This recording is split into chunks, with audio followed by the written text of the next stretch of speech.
Assalamualaikum warahmatullahi wabarakatuh. Kembali lagi bersama saya Asri akan menyampaikan tentang hak anak dan konsep perlindungan anak. Yuk kita simak. Perkenalkan, nama saya Asri Munawaroh dengan NIM 200700054 kelas B1 2020 non-reguler. Mata kuliahnya yaitu Perlindungan dan Pemberdayaan Hak Anak dengan dosen pengampu Ibu Chandra Asri Windarsih SH MPD. Selanjutnya ada topik bahasan yaitu hak perlindungan anak, hak-hak anak, pengertian bullying, jenis-jenis bullying, studi kasus, solusi, treatment, dan implementasi. Pada tanggal 20 November 1959, Sidang Umum Konvensi Hak Anak secara garis besar deklarasi ini memuat 10 asas tentang hak-hak anak, yaitu 1. Hak untuk bermain, 2. Hak untuk mendapatkan pendidikan, 3. Hak untuk mendapatkan perlindungan, 4. Hak untuk mendapatkan nama identitas, 5. Hak untuk mendapatkan status kebangsaan atau kewarganegaraan, yang keenam hak untuk mendapatkan makanan. Kemudian ada 4 jenis hak anak untuk mendapatkan perlindungan. 1. Perlindungan fisik, 2. Perlindungan emosional, 3. Perlindungan seksual, 4. Perlindungan dari penelantaran. Apa itu bullying? Menurut Calaroso 2007 mengungkapkan bahwa tindakan intimidasi yang dilakukan secara berulang-ulang oleh pihak yang lebih kuat terhadap pihak lebih lemah dilakukan dengan sengaja dan bertujuan untuk melukai korbannya secara fisik maupun emosional. Selanjutnya yaitu jenis-jenis bullying. Menurut Widianti 2019 ada beberapa jenis-jenis dari bullying, diantaranya bullying fisik, bullying verbal, dan bullying sosial. Bullying fisik yaitu suatu bentuk tingkah laku yang melakukan fisik. Contohnya seperti anak memukul, menendang, mencabuk, dan lain-lain. Bullying verbal. Bullying verbal suatu bentuk tingkah laku yang dapat menyerang psikologis dan emosi seseorang. Yang ketiga, bullying sosial, yaitu suatu bentuk sikap yang dapat memberikan dampak yang tidak baik terhadap korban dan bertujuan untuk meremehkan korban. Studi kasus. Seorang siswa RA Bakti Pertiwi yang bernama Rapi, dia sering mendapatkan perkataan buruk dari teman-temannya, seperti perkataan buruk hinaan, cacian, dan lain-lain, hingga Rapi kurang kepercayaan dirinya dan selalu memisahkan diri dari teman-temannya. Kemudian, solusi menghadapi anak yang dibully.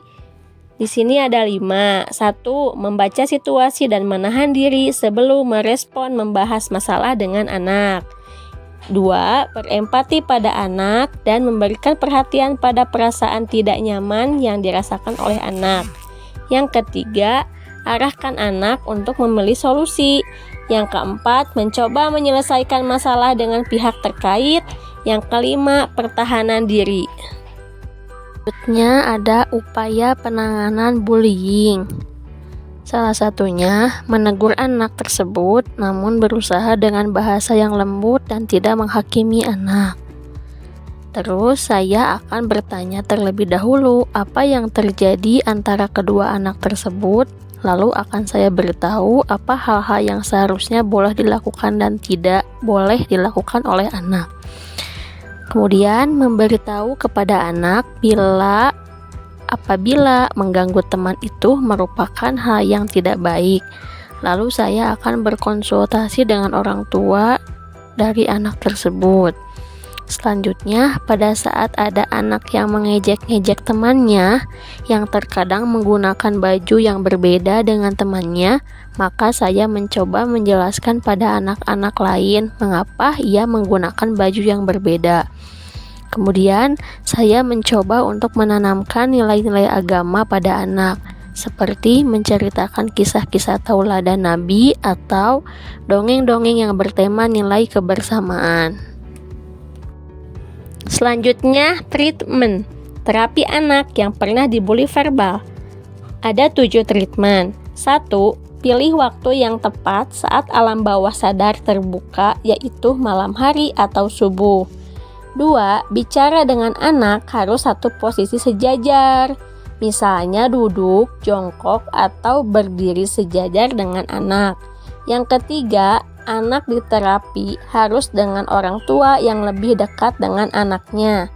Yang keempat, harus kontak mata biar ada energi batinnya. Yang kelima, anak harus ditanya dan anak harus menjawab supaya ada otoritas di bawah alam sadar anak.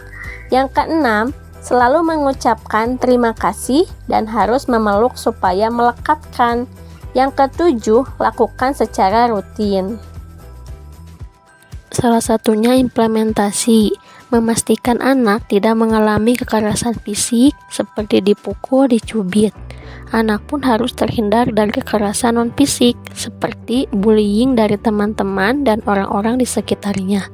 Dengan sering mengajarkan anak dan diberi pengetahuan melalui parenting, sehingga diharapkan membuatnya semakin paham tentang betapa pentingnya perlindungan dan pemberdayaan hak untuk anak.